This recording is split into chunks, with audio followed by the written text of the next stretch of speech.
Olá, boa noite.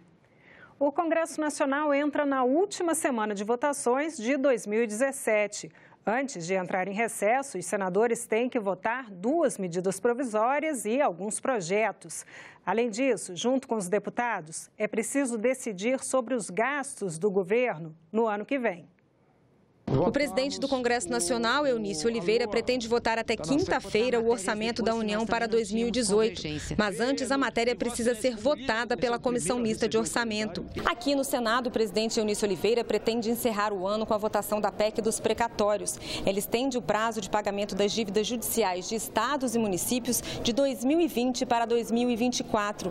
Também está na pauta o projeto que cria a Política Nacional dos Biocombustíveis. Mas antes de analisar qualquer projeto, os senadores precisam primeiro votar 2 medidas provisórias que estão trancando a pauta. A MP que trata da renovação da lei do audiovisual e do Recine e a medida provisória que cria incentivos para a exploração de petróleo no Brasil. A MP foi editada em novembro com o objetivo de estimular a participação de empresas estrangeiras nos leilões do pré-sal. Entre os incentivos está a isenção de impostos de importação. E para o ano que vem, o presidente do Senado já destacou as pautas que devem ter prioridade. Nas primeiras semanas eu quero deixar uma pauta pronta, tanto na questão da microeconomia, aquilo que não puder ser discutido esse ano, como na questão da segurança pública. Foram 2 compromissos que eu fiz no final. Nós vamos aprovar todas as matérias possíveis de ser aprovadas. O Conselho de Comunicação Social realiza nesta terça-feira um seminário sobre os perigos das falsas notícias sobre política publicadas nas redes sociais. Cerca de 12 milhões de perfis em redes sociais espalham notícias falsas sobre política no Brasil. E esses disseminadores das chamadas fake news podem atingir toda a população brasileira, se considerada uma média de 200 seguidores para cada postagem. Os dados estão em um estudo feito pela Universidade de São Paulo, divulgado este ano.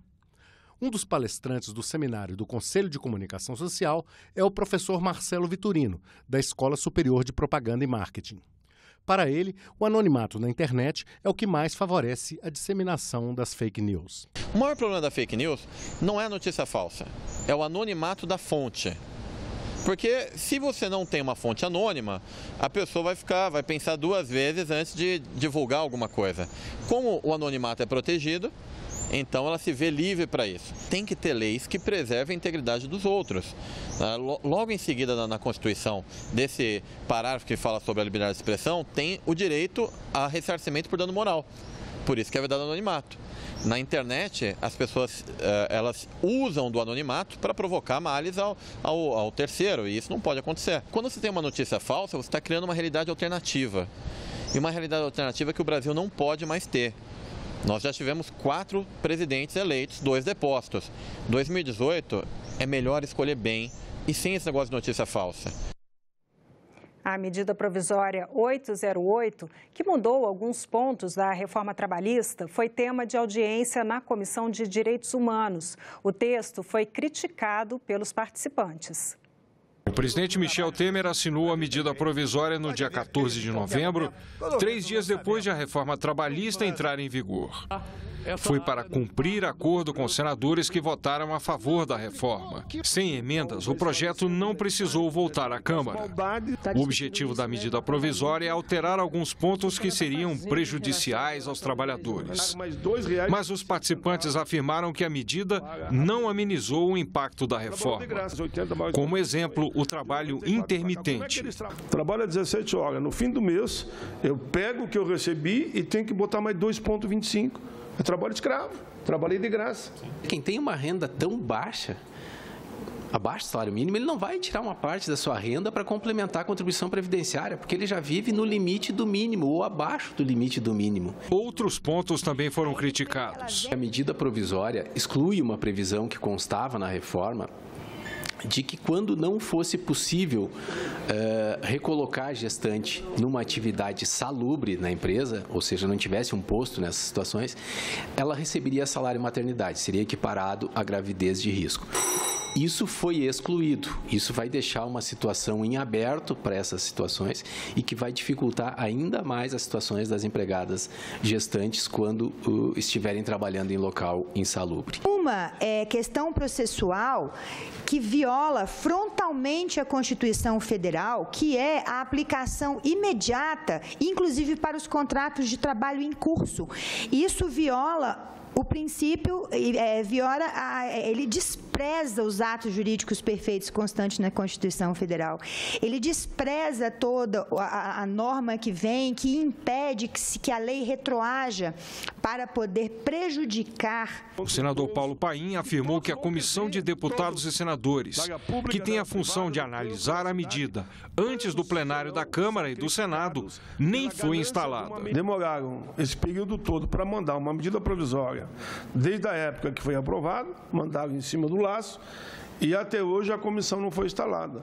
Dizem que a presidente pode ser Beltrano, o Ciclano pode ser o relator, só que o prazo legal, regimental já terminou. Veja a esculhambação que está esse governo e os seus aliados. Os desafios para combater o racismo no Brasil são tema do especial Cidadania, que vai ser publicado nesta terça-feira no Jornal do Senado. Desde a Constituição de 1988, que completa 30 anos no ano que vem, o combate ao racismo vem avançando no Brasil. O próprio texto constitucional deu o primeiro passo, quando considerou o racismo crime inafiançável. De lá para cá, outras iniciativas e políticas foram surgindo e se consolidando, em grande parte como resultado da luta do movimento negro. Um bom exemplo é o sistema de cotas nas universidades públicas. Mas muito ainda resta a ser feito. O preconceito é enfrentado todos os dias pela população negra, de forma explícita ou velada. Saiba mais sobre o tema no especial Cidadania, publicado na terça-feira no Jornal do Senado e disponível em www.senado.leg.br/jornal. O senador Sérgio de Castro é o convidado de hoje do programa Assunto de Estado. Veja na coluna do jornalista Ronaldo Martins. O Espírito Santo tem uma economia diversificada. O estado é o segundo maior produtor de café do Brasil, o segundo produtor de petróleo e tem participação importante em setores como a siderurgia. A indústria do petróleo vive um momento de otimismo. As empresas prometem investir 50 bilhões de reais até 2030, em consequência do último leilão de concessão de 31 campos de exploração de petróleo. Por outro lado, o Espírito Santo está perdendo as receitas da mineradora Samarco, fechada há 2 anos depois de um grave acidente ambiental. A empresa era responsável por 5% do PIB do estado. Para o senador Sérgio de Castro, é preciso buscar um acordo com o Ministério Público para que a Samarco volte a operar. Cai um avião transcontinental, tá certo? Morrem 300, 400 pessoas, né? Uma tristeza. Mas a companhia que fabrica o avião não para, a companhia de transporte aéreo não para. Vai se procurar as causas daquele acidente, para corrigi-las, para que não aconteça mais. Se houver erros, se tiver como punir, os responsáveis têm que punir. Tá certo? Mas paralisar a fábrica de aviões, paralisar a companhia aérea, você penaliza todo mundo. É o caso da Samarco. A paralisação da Samarco está penalizando a população do Espírito Santo, a população de Minas Gerais, a população brasileira. O programa Assunto de Estado começa logo depois do Argumento. E nós ficamos por aqui. A seguir, o programa Argumento com o senador Sérgio Petecão. Se você quiser rever as reportagens desta edição, acesse a nossa página na internet, senado.leg.br/TV. Muito obrigada pela companhia. Continue sintonizado aqui, na TV Senado.